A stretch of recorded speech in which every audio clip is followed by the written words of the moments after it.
So I grew up in a family where the incomes weren't high. But the expectation was that whatever you do,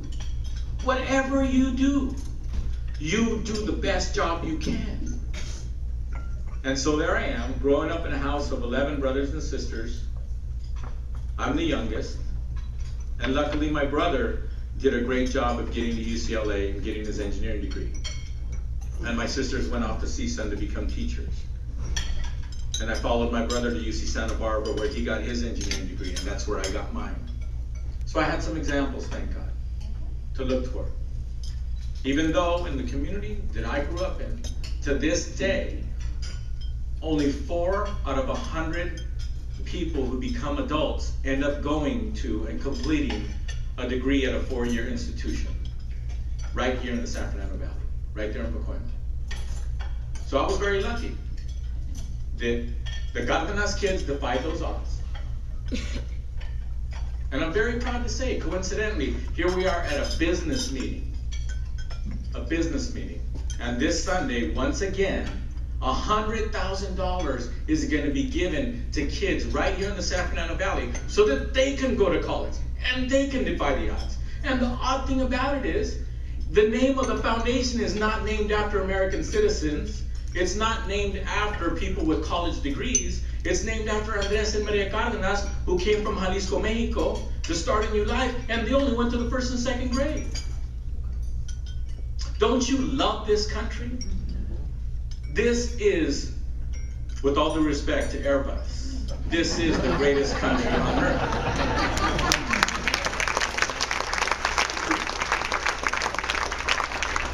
And we appreciate your $1 billion a year so that we can share our greatness with you and your product. So I got my real estate license and fell in love with it. So for the next 10 years, I grew to being a realtor, to owning my own brokerage, having 26 people working for me. Not quite as big as some of your companies, but I know what it's like to be an employer. I know what it's like to sign both sides of a paycheck. I know what it's like to go home at the end of the month and pray that my wife doesn't ask me the one question I don't want to be asked, because I don't want to lie, and I'm not gonna. And that is, how was it, and did we make money? Thank God my wife would ask me the first question, and when I would say everything's fine, everything's good, she wouldn't ask me the second question. Because when you own your own business, you know what that's like. You know what it's like when the lights stay on, the bills get paid, the employees get paid, but you didn't. There's no feeling like it. Believe it or not, it's a great feeling. It really is a great feeling. In the sense that you know that if you work twice as hard and twice as smart, you're gonna have a better month. And after that, you're gonna have a better year. And then you can look back a decade later and say, look at what I built. And look at how many families get fed. They get to feed their families because my doors are still open. Because I'm being aggressive, I'm being innovative, I'm working hard, I'm moving with the times, and my business is growing. I share that with you because very few elected officials in this country have ever owned a business. I wish it were different. I would be lying if I said that Washington, D.C. is moving mountains. We are not. We're moving very few bills through both houses.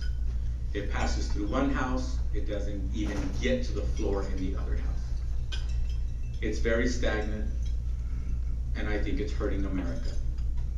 In my personal opinion, we have a 3-party system going on right now. There's the Democratic Party, the Republican Party, and the Tea Party. And it's not working very well, because we can't get a majority in our house to just do something and move on it. For those of you who are in business, you know, if you're not moving forward, you're moving backwards. Too many politicians are worried about themselves and not concerned enough about the people that they represent. That's at the root of the problem. The system's not broken. Americans just have to get a little bit more engaged, pay a little bit more attention about who they're electing and who they're not electing, asking the tough and real questions, and voting. everybody who has the right to vote should vote. Yeah, and since we're talking about voting, City of LA recently had an election a couple of weeks ago, 23% turnout. Could you give us a little bit of your perspective, having been there so long, on the 7 new council members, or 6 and plus 1 coming, on the citywide, and what you see as the future for the City of LA? I served with Eric and Wendy the whole 10 years that I was on the city council. I think they're both very capable. I think they both would have made good mayors. With Eric, God bless you, congratulations. Be careful what you ask for, because it's a big city, a lot of responsibilities. On that note, you know, as far as I'm concerned, my job is to bring resources back to Los Angeles. So when the mayor needs transportation dollars, when the mayor needs, you know, anything from Washington, my job is to fight tooth and nail to bring it. So that's my job there. Now, when it comes to the 7 new council members, it's the biggest changeover they've seen in one cycle in a long time. I think that the City of LA is going to do good. They've got some new freshman members just in the last year. Joe Buscano, awesome guy, I used to sit next to him. Mitch England, right here from the Valley, very experienced. And I think that we have a pretty good eclectic group, and I think they're going to come into their own and they're going to do a fine job. Now, when it comes to business in Los Angeles, it's always a struggle. I think that business, with all due respect, needs to get more involved in the campaigns around town. When it comes to the campaign cycles, that's my advice to you. You know, do that as often as you can. Get involved, mix it up, and you know, hopefully you'll get some good balanced policy out of City Hall. Congressman, can you tell us a little bit about what committees you're serving on and what you're working on? Yeah, normally we get 2 committees, so I guess I missed one of the meetings because they gave me 3. I'm on the Budget Committee, and then I'm also on Natural Resources and Native American Affairs. And then the 3rd committee they added to me was Government Oversight. Government Oversight is the one that's very famous. They're doing the Benghazi hearings, and they're also doing the IRS hearings and all that stuff. So I get to hear Darrell Issa way too much. And so they added me to that committee. I'll take it as a compliment, because that's a committee where a lot of things are said, and they're hoping that some of us will actually speak up and actually just, you know, forget about the politics and just try to get back to the point. Get back to the point of the hearing. And so I accepted that responsibility. So I'm running around a lot.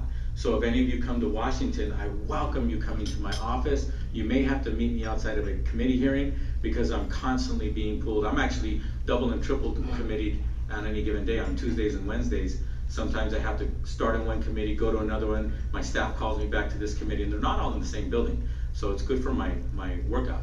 But anyway, I welcome seeing all of you in Washington, and also I want to thank you so much for supporting VICA. It's a great organization, and you know, I think it's beautiful and eclectic in the sense that it has business and not-for-profits, and it has small and large corporations, and it's the kind of organization that I think very well represents the Valley. So thank you for inviting me.